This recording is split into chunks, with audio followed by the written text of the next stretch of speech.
Good evening. Thank you for being here again tonight. Again, Scott Ehlers, the spelling on the last name is E-H-L-E-R-S, Fire Chief with Clearwater Fire and Rescue. Let me start off by saying first that please understand that we're working through a very complicated scene.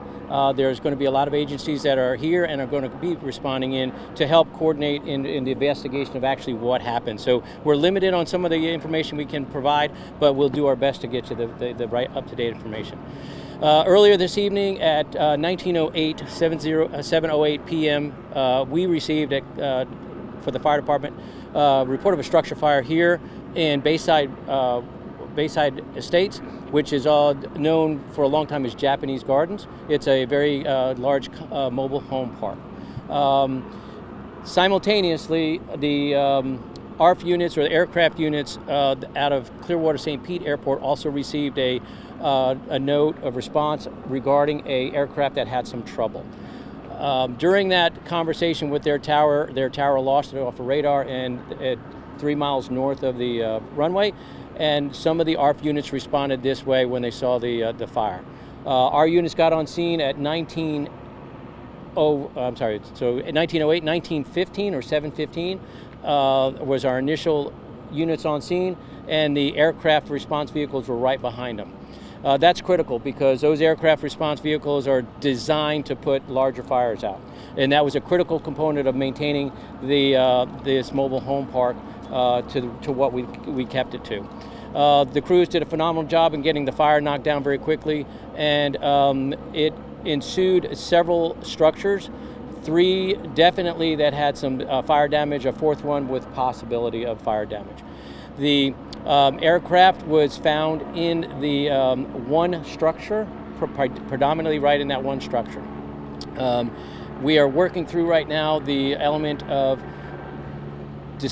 trying to get to the hot spots, but also to try and get to fatalities. I can confirm that we have several fatalities, both from the aircraft and within the mobile home.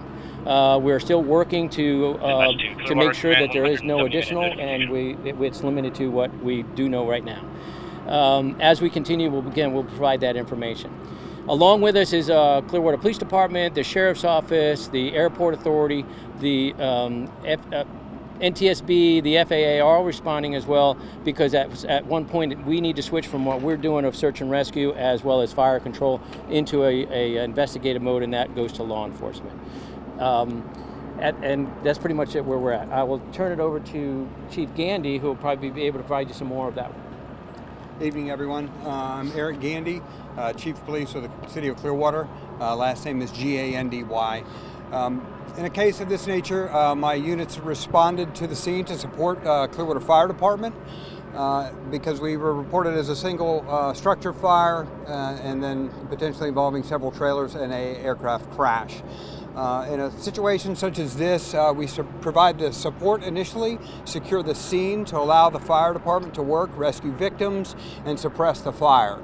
So that was the initial phase of the deployment here. Once the fire is contained and we've searched for victims and identified any of the decedents or locations for decedents, the scene is turned over to law enforcement, and we coordinate with our federal partners, the NTSB and FAA, to continue the investigation. View this, if you will, as a serious traffic crash, one of our traffic homicide crashes. That's how we approach these scenes. Scene preservation is critical, and because we're here before FAA and NTSB, it's our responsibility to ensure the scene's integrity. So that's what my units are doing. We're ensuring that the scene is secure and maintained. We work with the medical examiner's office to remove any victims and work on victim identification. We work to find any witnesses so that we can turn all of that information over to our federal partners. Clearly, local law enforcement doesn't determine causality and causation with aircraft crashes, but we help to maintain the scene integrity and conduct a preliminary investigation for our federal partners. Clearly, we're not in a position now. We are just now finished. The fire department has just now finished knocking down some of these hot spots for us. We haven't been able to get into the scene to effectively assess the totality of it at this point.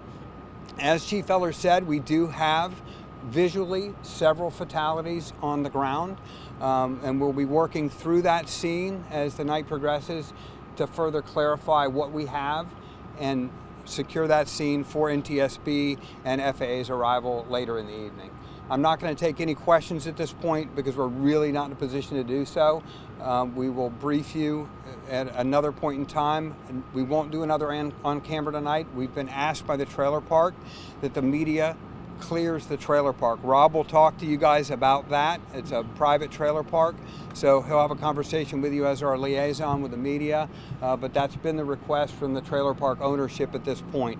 So we would ask that you respect that. We will try and find locations for you on the perimeter of the place, but at this point we're not going to do another on-camera, on-scene inside the park unless something changes, and we'll certainly let you know. Thank you.